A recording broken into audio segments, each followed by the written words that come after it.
Hi friends, ಎಲ್ಲರಿಗೂ ನಮಸ್ಕಾರ. Welcome to my channel. ಇವತ್ತು ತುಂಬಾ ಟೇಸ್ಟಿಯಾಗಿ ಈಸಿಯಾಗಿರುವಂತಹ ಫಿಶ್ ಕರಿ ಹೇಗೆ ಮಾಡೋದು ಅಂತ ತೋರಿಸ್ಕೊಡ್ತಾ ಇದ್ದೀನಿ. ಬಂಗುಡೆ ಮೀನಿನ ಸಾರು ತುಂಬಾ ರುಚಿಯಾಗಿರುತ್ತೆ. ತುಂಬ ಸಿಂಪಲ್ಲಾಗಿ ಕಡಿಮೆ ಸಾಮಗ್ರಿಗಳನ್ನ ಹಾಕಿ ಕಡಿಮೆ ಸಮಯದಲ್ಲಿ ಬೇಗ ಆಗುವಂಥ ಫಿಶ್ ಕರಿ ಹೇಗೆ ಮಾಡೋದು ಅಂತ ನೋಡ್ಕೊಂಬರೋಣ. ಅದಕ್ಕಿಂತ ಮುಂಚೆ ನನ್ನ ಚಾನಲ್ನ ನೋಡೋರು ಪ್ಲೀಸ್ ಸಬ್ಸ್ಕ್ರೈಬ್ ಮಾಡ್ಕೊರಿ. ಸಬ್ಸ್ಕ್ರೈಬ್ ಮಾಡ್ಕೊಂಡ್ರೆ ನಾನು ಹಾಕುವಂಥ ರೆಸಿಪಿ ವಿಡಿಯೋ ತುಂಬ ಬರ್ತಾವೆ. ವಿಡಿಯೋನ ಕೊನೆವರೆಗೂ ನೋಡಿ. ಇಷ್ಟ ಆದಲ್ಲಿ ಲೈಕ್ ಮಾಡಿ, ಶೇರ್ ಮಾಡಿ, ಹಾಗೆ ಸಬ್ಸ್ಕ್ರೈಬ್ ಮಾಡ್ಕೊಳ್ಳಿ. ಇವಾಗ ಫಿಶ್ ಕರಿ ಅಂದರೆ ಬಂಗುಡೆ ಮೀನಿನ ಸಾರು ಮಾಡಲು ಬೇಕಾಗುವಂಥ ಸಾಮಗ್ರಿಗಳನ್ನ ನೋಡ್ಕೊಂಬರೋಣ ಬನ್ನಿ.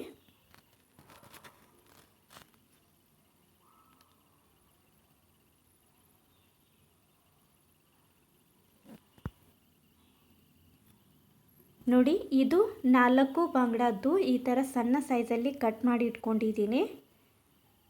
ನೋಡಿ, ಈ ಥರ ಸಣ್ಣಾಗಿ ಕಟ್ ಮಾಡಿದರೆ ಸಾಂಬಾರಿಗೆ ರುಚಿಯಾಗಿರುತ್ತೆ. ಇದಕ್ಕೆ ನಾನು ಒಂದು ಅರ್ಧ ಟೇಬಲ್ ಸ್ಪೂನಷ್ಟು ಅರಿಶಿನ ಪುಡಿ ಮತ್ತು ಉಪ್ಪು ಹಾಕ್ಕೊಂಡು ಇದನ್ನು ಮಿಕ್ಸ್ ಮಾಡಿ ಇಟ್ಕೊಳ್ತಾ ಇದ್ದೀನಿ.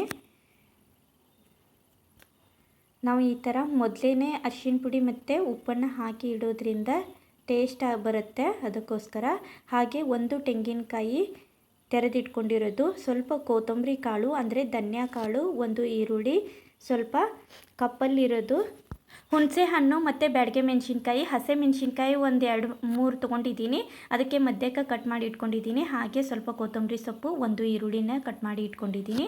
ನಂತರ ಮಿಕ್ಸರ್ ಜಾರ್ ತೊಗೊಂಡಿದ್ದೀನಿ. ಮಿಕ್ಸರ್ ಜಾರ್ದೊಳಗೆ ಸ್ವಲ್ಪ ಬ್ಯಾಡಗೆ ಮೆಣಸಿನ್ಕಾಯಿನ ಹಾಕ್ತಾಯಿದ್ದೀನಿ. ಇನ್ನೂ 2 ಬಟ್ಲ ಒಳಗೆ ಒಂದ್ರೊಳಗೆ ಉಪ್ಪು ಇದೆ. ಹಾಗೆ ಸ್ವಲ್ಪ ಅರಿಶಿನ ಪುಡಿನ ತೊಗೊಂಡಿದ್ದೀನಿ. ಇದಿಷ್ಟು ಸಾಮಗ್ರಿಗಳಿದ್ರೆ ಸಾಕು. ಇವಾಗ ಬ್ಯಾಡಗೆ ಮೆಣಸಿನ್ಕಾಯಿ ಹಾಕ್ಕೊಂಡು ನಂತರ ಇದಕ್ಕೆ ಧನಿಯಾ ಕಾಳನ್ನ ಹಾಕ್ತಾಯಿದ್ದೀನಿ. ಒಂದು ಅರ್ಧ ಕಪ್ಪಷ್ಟು ಧನಿಯಾ ಕಾಳು ಮತ್ತು ಸ್ವಲ್ಪ ಅರಿಶಿನ ಪುಡಿನ ಹಾಕ್ಕೊಂಡು ಕ್ಲೋಸ್ ಮಾಡಿ ಇದನ್ನು ಪೌಡ್ರ್ ಮಾಡ್ಕೊಂಡಿದ್ದೀನಿ. ನೋಡಿ, ಈ ಥರ ಸ್ವಲ್ಪ ಪೌಡ್ರ್ ಇದ್ದರೆ ಸಾಕು. ಇವಾಗ ನಾನು ಹಾಕ್ತಾ ಇರೋದು ಹುಣಸೆ ಹಣ್ಣು. ನೋಡಿ, ಇದಿಷ್ಟು ನೆನೆಸಿ ಇಟ್ಕೊಂಡಿರುವಂಥ ಹುಣಸೆ ಹಣ್ಣು. ನಂತರ ಇಲ್ಲಿ ಒಂದು ಈರುಳ್ಳಿನ ದೊಡ್ಡ ಸೈಜಲ್ಲಿ ಕಟ್ ಮಾಡಿರೋದನ್ನು ಹಾಕ್ತಾ ಇದ್ದೀನಿ. ಹಾಗೆ ಹಸೆ ತೆಂಗಿನಕಾಯಿ, ಒಂದು ತೆಂಗಿನಕಾಯಿದಲ್ಲಿ ಮೇಲ್ಗಡೆ ವೈಟ್ ಭಾಗನ ಮಾತ್ರ ಈ ಥರ ತೆರೆದಿಟ್ಕೊಂಡಿರೋದನ್ನು ಹಾಕ್ಕೊಂಡಿದ್ದೀನಿ. ಹಸೆ ತೆಂಗಿನಕಾಯಿನೇ ಇರಬೇಕು. ಆವಾಗಲೇ ಒಡೆದು ನಾವು ಫ್ರೆಶ್ ಆಗಿ ಇಟ್ಟಿರ್ತೀವಲ್ವ, ಅದನ್ನೇ ನಾವು ಸಾರಿಗೆ ಯೂಸ್ ಮಾಡಬೇಕು, ಅಂದರೆ ರುಚಿಯಾಗಿ ಬರುತ್ತೆ.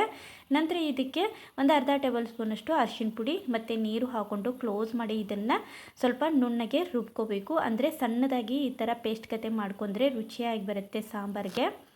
ನೋಡಿ, ಇದಿಷ್ಟು ಸಣ್ಣ ಇದ್ದರೆ ಸಾಕು. ನೋಡಿ, ಇದಕ್ಕೆ ಇವಾಗ ಬಾಣಲೆ ಇಟ್ಕೊಂಡಿದ್ದೀನಿ. ಬಾಣಲೆ ಸ್ವಲ್ಪ ಬಿಸಿ ಆದಮೇಲೆ ಅದಕ್ಕೆ 1 ಚಮಚದಷ್ಟು ಎಣ್ಣೆ ಹಾಕ್ಕೊಂಡಿದ್ದೀನಿ. ಎಣ್ಣೆ ಕಾದಾದಮೇಲೆ ಇಲ್ಲಿ ಸಣ್ಣದಾಗಿ ಕಟ್ ಮಾಡಿ ಇಟ್ಕೊಂಡಿರುವಂಥ ಒಂದು ಈರುಳ್ಳಿಯನ್ನು ಹಾಕ್ತಾಯಿದ್ದೀನಿ. ಒಂದು ಈರುಳ್ಳಿ ಮತ್ತು ಹಸಿಮೆಣಸಿನ್ಕಾಯಿ, ಕೊತ್ತಂಬರಿ ಸೊಪ್ಪು ಇದಿಷ್ಟನ್ನು ಹಾಕೊಂಡಾದಮೇಲೆ ಸ್ವಲ್ಪ ಇದನ್ನು ಕೆಂಪಗಾಗೋ ಥರ ಫ್ರೈ ಮಾಡ್ಕೊಳ್ಬೇಕು. ಹಸಿಮೆಣಸಿನ್ಕಾಯಿ, ಸ್ವಲ್ಪ ಕೊತ್ತಂಬರಿ ಸೊಪ್ಪು, ಸ್ವಲ್ಪ ಇದು ಕೆಂಪಗಾಗಿ ಫ್ರೈ ಆಗಬೇಕು.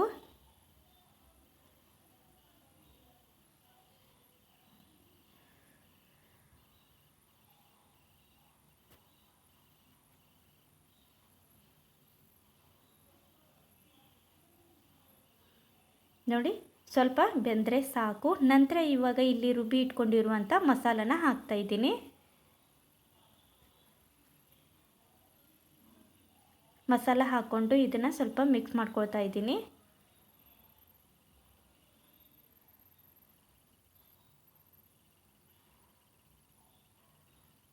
ಮತ್ತು ಉಳಿದಿರುವಂಥ ಮಸಾಲನ ಹಾಕ್ಕೊಂಡು ಮಿಕ್ಸ್ ಮಾಡಿಕೊಂಡು ಇದಕ್ಕೆ ಸ್ವಲ್ಪ ನೀರು ಹಾಕ್ಕೊಳ್ತಾ ಇದ್ದೀನಿ.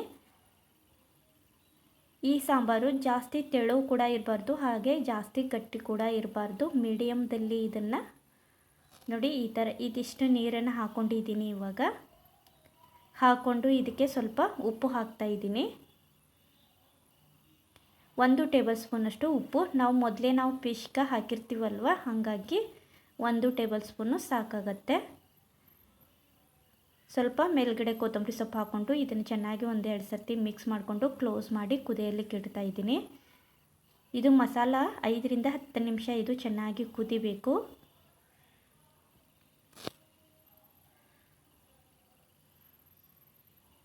ನೋಡಿ, ನೋಡಿ ಸ್ವಲ್ಪ ಸ್ವಲ್ಪ ಕುದಿ ಬರ್ತಾ ಇದೆ. ಹೀಗೆ ನಾವು ಒಂದು 10 ನಿಮಿಷ ಇದನ್ನು ಕುದಿಸ್ಕೊಳ್ಬೇಕು. ಯಾಕೆ ಅಂತ ಅಂದರೆ ಫಿಶನ್ನು ನಾವು ಮೊದಲೇ ಹಾಕಿ ಕುದಿಸ್ಕೊಂಡು ಬಿಟ್ಟರೆ ಮುಳ್ಳು ಮತ್ತು ಫಿಶದ್ದೆಲ್ಲ ಬಿಚ್ಕೊಂಡು ಬಿಡುತ್ತೆ. ಅದಕ್ಕೋಸ್ಕರ ನಾವು ಫಿಶ್ ಹಾಕಿದ ತಕ್ಷಣ ಕುದಿಸ್ಕೋದಕ್ಕೆ ಆಗೋದಿಲ್ಲ ಅಲ್ವಾ. ಇವಾಗ ನಾನು ಕಾಳುಗಳನ್ನ ಹಾಕಿದೆ ನೋಡಿ, ಅದು ತ್ರಿಪಳಿ ಕಾಳು ಅಂತೇಳಿ ಸಿಗತ್ತೆ. ಅದು ಏನು ಸ್ಮೆಲ್ ಬರೋದಕ್ಕೋಸ್ಕರ ಮಾತ್ರ ನಾವು ಯಾವುದೇ ಥರದ ಫಿಶ್ ಮಾಡಬೇಕಾದ್ರೆ ಅದನ್ನು ಯೂಸ್ ಮಾಡ್ತೀವಿ. ಇದ್ದರೆ ನೀವು ಹಾಕೋಬಹುದು, ಇಲ್ಲ ಅಂದರೆ ಸ್ಕಿಪ್ ಮಾಡ್ಬೋದು.